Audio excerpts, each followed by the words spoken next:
ఒకసారి మనం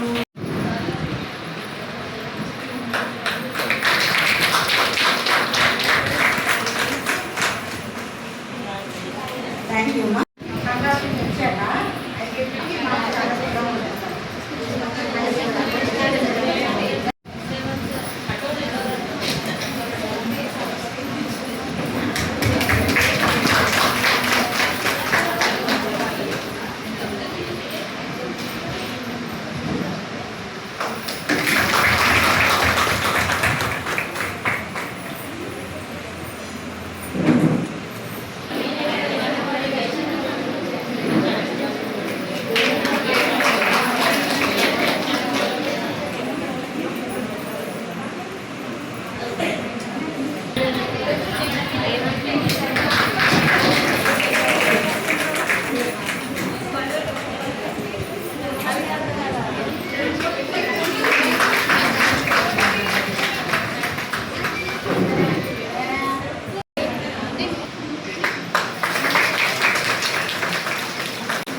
వచ్చే విధంగా చేయడం మొదలవుతుంది. మూడో రోజు ఏం చేశామంటే గవర్నమెంట్ దృష్టికి తీసుకెళ్ళారు ఆన్లైన్లో. భాగంగా 99 రోజుల కార్యక్రమంలో వచ్చిన మహిళలందరికీ పేరు పేరు నమస్కారాలు. గవర్నమెంట్ ఇచ్చే పథకాలు, సంక్షేమ కార్యక్రమాలు మీకు ఏ గవర్నమెంట్ అధికంగా మహిళలకే కేటాయించడం జరుగుతుంది. దానిలో మీకు ఈ డిపార్ట్మెంట్ ద్వారా ఎక్కువ అవకాశాలు ఉన్నాయి కావున అందరూ ఉపయోగించుకోగలరు. వడ్డీ లేని రుణాలు ఉన్నాయి, అలాగే సంక్షేమ పథకాలు, అలాగే కలెక్టర్ మేర గారు కూడా మొన్ననే చెప్పడం జరిగింది. మహిళలకు సపరేట్గా కేటాయించడంలో పెట్రోల్ బంకులు, రైస్ మిల్లులు ఒక లేడీస్ పేరు మీదనే కేటాయిస్తామని మొన్ననే కలెక్టర్ గారు ఆదేశించడం జరిగింది. ఎటువంటి అవకాశం ఉన్న మహిళలకు ఎక్కువ రుణం వస్తుంది, అలాగే సబ్సిడీలు వస్తాయి. అటువంటి మహిళలు ఉపయోగించుకోగలని కోరుతున్నాను. మహిళ అన్ని విధాలుగా ఆర్థికంగా కానీ ఆరోగ్యంగా కానీ ఉంటేనే ఆ కుటుంబానికి ఒక మార్గదర్శకురాలుగా శ్రీశక్తిగా ఉంటుందని చెప్పి మన గౌరవనీయులు రాష్ట్ర ముఖ్యమంత్రి రేవంత్ రెడ్డి గారు ఏదైతే తీసుకునే నిర్ణయం తెలంగాణ రాష్ట్రంలో ఫస్ట్ ప్రాధాన్యత మహిళలకి ఇవ్వడం జరుగుతుంది. ఎందుకంటే ఈ 99 రోజుల ప్రణాళికలో భాగంగా అన్ని డిపార్ట్మెంట్లను అలర్ట్ చేస్తూ గౌరవ కలెక్టర్ గారు మరియు మన మెదక్ శాసనసభ్యులు డాక్టర్ మైనంపల్లి రోహిత్ రావు సార్ గారి సమక్షంలో ప్రతి డిపార్ట్మెంట్కు ఏం జరుగుతుంది, ఏమవుతుంది, ప్రజలకు మన అధికారులకు వారధిగా ఉంటూ ప్రతిదీ చైతన్యవంతం చేస్తూ ఈ ప్రజల్లోకి తీసుకుపోవడానికి కారణానికి ఏదైతే గొప్ప సంకల్పంగా ఈ 99 రోజులు ప్రణాళిక జరుగుతుంది. ఎందుకంటే మన రామంపేట పట్టణానికి వస్తే ఈరోజు 300 పైచలకు సంఘాలు మరియు 19 ఎస్సీజీహెచ్లకు గాను 18 లక్షల రూపాయలు ఎలాంటి గ్యారెంటీ లేకుండా ఆధార్ కార్డుతోటి మహిళా సంఘాలకు ఇంట్రెస్ట్ లేకుండా మనం ఇస్తే ఆ యొక్క ఆర్థిక డబ్బును మనం ఒక బిజినెస్కు ఉపయోగపడాలని చెప్పి కూడా మంచి నిర్ణయం. ఏదైతే మన రామంపేట పట్టణానికి వస్తే ఒక్కటే చిన్న ఎగ్జాంపుల్ చెప్తున్నా. తూప్రాన్ ఒక 15 సంవత్సరాల కింద రామంపేట కన్నా చాలా చిన్నది. అన్ని భూభాగంలో కానీ వ్యాపారంలో కానీ అప్పుడు మన రామంపేట గజ్వేల్ తూప్రాన్ కన్నా చాలా తాల్కగా ఉండి మంచి ఆర్థికంగా వృద్ధి అయి ఉంది. ఈరోజు ఇండస్ట్రియల్ పార్క్ అని అక్కడ ఉప్రెడ్డి పల్కాల ఏదైతే స్టార్ట్ చేసారో ఇండస్ట్రియల్ జోన్ అని మన శంకరంపేట చేయకుండా తూప్రాన్ గజ్వేల్ నిర్ధారించిన తర్వాత ఇండస్ట్రీ అన్నీ అక్కడ స్థాపించి పిల్లలకు కానీ మన నిరుద్యోగులకు కానీ మహిళలకు కానీ చదువుకున్నలకు జాబ్స్ కోసం కానీ అన్నిటికీ అక్కడ ఇండస్ట్రీలలో కానీ అక్కడ ఉన్న ప్రతి ఒక్క సంస్థల ఉపాధి పెరిగి అక్కడ ఆర్థికంగా వృద్ధి చెందింది. మేము ఒకటే చెప్తున్నాం, మన రామంపేట పట్టణ శివార్లో కూడా చాలా ల్యాండ్స్ ఉన్నాయని చెప్పి ఎమ్మెల్యే గారికి మన ఎలక్షన్లో చెప్పడం జరిగింది. ఏదైతే గవర్నమెంట్ ల్యాండ్స్ ఉన్నాయో ఇట్లా మహిళా శక్తి మహిళా యూనిట్స్కు అలాట్ చేస్తూ వాళ్ళకు ప్రోత్సహిస్తే బ్యాంకు నుంచి వాళ్ళకు రుణాలు ఇచ్చి ఈరోజు ఒకటే ఎమ్మెల్యే గారు చెప్పడం జరిగింది, 1,00,000 రూపాయలు, 50,000 రూపాయలు, 2 లక్షలు, 5 లక్షలు రుణాలు చేస్తే ఒక యూనిట్ పెడితే ఫర్నిచర్ పెట్టుకోసారని కూడా చెప్పడం జరిగింది. ఎందుకంటే వాళ్ళకి ఆర్థికంగా బ్యాంకు సెక్యూరిటీ తోటి కోట్ల రూపాయల వ్యవహారం అయిపోయింది. ఏదైనా యూనిట్ స్టార్ట్ చేయాలంటే యూనిట్ స్టార్ట్ చేయడానికి ఎంతైతే డబ్బు అవసరమో యూనిట్ రన్ చేయాలని కూడా దానికి 10 రెట్ల డబ్బు అవసరం.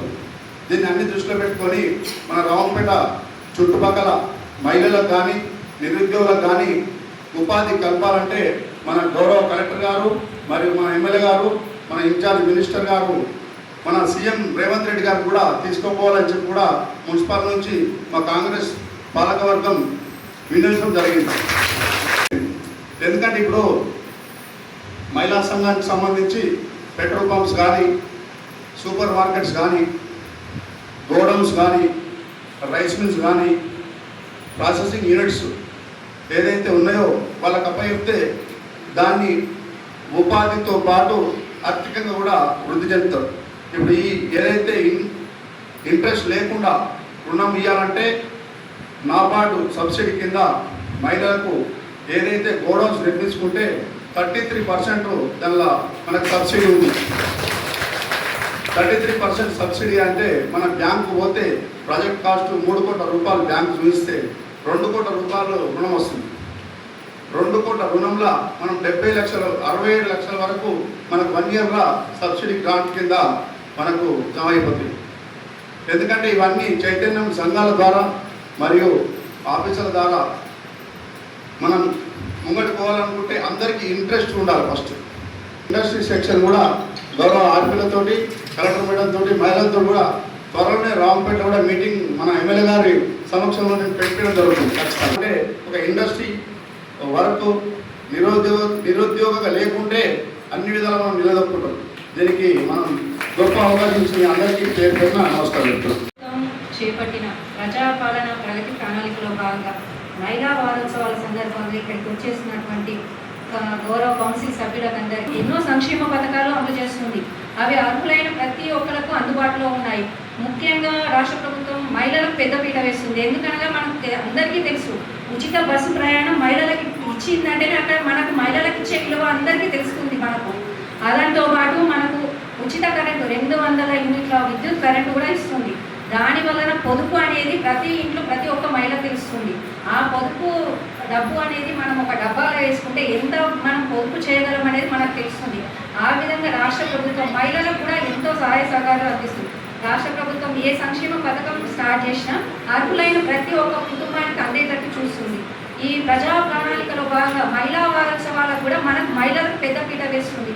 రాష్ట్ర ప్రభుత్వం ఏ స్కీమ్స్ ఉన్నా కానీ ఈ వారోత్సవాల సందర్భంగా ఆర్పీల ద్వారా ప్రతి ఒక్క ఎస్జీ సమాఖ్యలో ఉన్న వాళ్ళకందరికీ కూడా తెలిసే విధంగా తెలియజేస్తున్నారు. వాళ్ళకు కూడా ట్రైనింగ్ ఇస్తున్నారు. మీకు కూడా తెలియజేయాలని వాళ్ళకు కూడా చెప్తున్నారు. మీరు కూడా తెలుసుకొని రాష్ట్ర ప్రభుత్వం ఏవైనా స్కీమ్స్ ఇస్తుందా, అవి మనకి ఏ విధంగా ఉపయోగపడుతున్నాయి అని తెలుసుకొని మీరు అందులో భాగం అవ్వాలని కోరుకుంటున్నాను. మీరు కూడా ఒక కుటుంబంలో ఆడది ఆర్థికంగా ఎదిగితే కంపల్సరీ కుటుంబం అభివృద్ధి చెందుతుంది. ఆమె మహిళ ఒకటి పొదుపు చేస్తే ఖచ్చితంగా కుటుంబం కూడా ముందుకు సాగుతుంది. ఆర్థికంగా కానీ ఏదైనా సరే మహిళా పాత్ర ఎంతో ఉన్నది. కాబట్టి ప్రతి ఒక్క మహిళ తనకు తెలిసినంత, తనకు తెలియకపోయినా తన పైన అధికారులు ఉంటున్నారు. ప్రభుత్వం వచ్చే సంక్షేమ పథకాలు ఏమున్నాయి మీకు తెలియకుండా మీ పైన మీకు సంబంధించిన శాఖల ఆఫీసర్స్ ఉంటారు. వాళ్ళ ద్వారా తెలుసుకొని కూడా మీరు కూడా ఆర్థికంగా ముందుకు వెళ్ళాలని తెలియజేస్తున్నాను. ప్రణాళికలో భాగం కూడా ఫస్ట్ మనకు ప్రోగ్రామ్ కండక్ట్ చేసిన ఆర్పీల ద్వారా ప్రజలకు కూడా తెలియజేసింది పరిశుభ్రత. ఫస్ట్ పరిశుభ్రత ద్వారా మనం ఆరోగ్యంగా ఉండగలుగుతాం. దీనిలో ప్రధాన పాత్ర మహిళ పోషిస్తుంది. ఎందుకంటే మన ఇంటి చుట్టుపక్కల కానీ మన ఇంట్లో కానీ పరిశుభ్రత ఉంటే మన కుటుంబం ఆరోగ్యంగా ఉంటుంది. తద్వారా మన మెడికల్ హాస్పిటల్స్కి వెళ్ళాల్సిన అవసరం ఉండదు. దాని ద్వారా కూడా మనం డబ్బులు మిగిల్చుకోవచ్చు. హాస్పిటల్కి పెట్టే డబ్బులు కూడా ఉంటాయి. ఎందుకంటే మనం పరిశుభ్రంగా ఉన్నామనుకోండి. నేను ఒకటి చెప్పాలనుకుంటున్నది ఏంటంటే, దయచేసి చెత్త కానీ ఏది కానీ ఇంటి పక్కన ఇంటి చుట్టుపక్కల వేయదు. చెత్త బండ్లు వస్తున్నాయి, కంపల్సరీ వినియోగించుకోండి. మీ ద్వారా మీరు చేతిలో, ఇది మన చేతిలో ఉన్నది పరిశుభ్రత అనేది. మన పిల్లలకు మంచి ఆరోగ్యం కుటుంబానికి అందించాలని కోరుకుంటున్నాను. అదేవిధంగా ప్రభుత్వం అరైవ్ అలైవ్ అనే ప్రోగ్రామ్ చేస్తుంది. దాని ద్వారా కూడా మీరు పిల్లల యొక్క రోడ్ల పైన వెళ్తున్నారు, వాళ్ళకు రోడ్ లైన్స్ ట్రాఫిక్ రూల్స్ పాటించాలి. కంపల్సరీ ఇంట్లో మహిళ అమ్మ కానీ కూతురు కానీ ఎవరు కానీ వెళ్ళేటప్పుడు చెప్తాం జాగ్రత్త అనే మాట కంపల్సరీ వాళ్ళు వెళ్ళేటప్పుడు జాగ్రత్తగా వెళ్ళండి అని చెప్తే వాళ్ళకి రోజు అది చెప్పిన మనకు మైండ్లో ఫిక్స్ అవుతుంది. స్పీడ్గా వెళ్ళే వాళ్ళు కూడా మన మీద మన ఫ్యామిలీ ఆధారపడుతుంది అనే ఆలోచన వాళ్ళకి కంపల్సరీ ఉంటుంది. కాబట్టి వాళ్ళకు కూడా మన ద్వారా పిల్లలకు కానీ ఇప్పుడు యూత్ పిల్లలు ఎట్లున్నారంటే బండి దొరికితే చాలు ఉంటే వెళ్ళిపోతుంటారు. కంపల్సరీ పిల్లలకు లైసెన్స్ లేని మాత్రం బండ్లు ఇవ్వద్దని తెలియజేస్తున్నాం. ప్రతి ఒక్కరికి లైసెన్స్ వచ్చేదాకా వాళ్ళని అదుపులో ఉంచాలంటే తల్లితో సాధ్యమైంది. తండ్రి దగ్గరికి వెళ్ళలేరు, తల్లి దగ్గరనే అడుగుతారు అమ్మ బండి అని. అప్పుడు మీరు ఖచ్చితంగా నో అనే చెప్పాలి. లైసెన్స్ వచ్చేదాకా ఉంటే వాళ్ళకి సేఫ్టీ, వాళ్ళకి ఏదన్నా అయితే మనకు పేరెంట్స్గా ముఖ్యంగా తల్లి ఎంత బాధపడుతుందో ప్రతి ఒక్కరికి తెలుసు. కాబట్టి వాళ్ళకు కూడా ఆ విధంగా రోడ్ పైన వెళ్ళేటప్పుడు కూడా జాగ్రత్తలు పాటించమని చెప్పండి.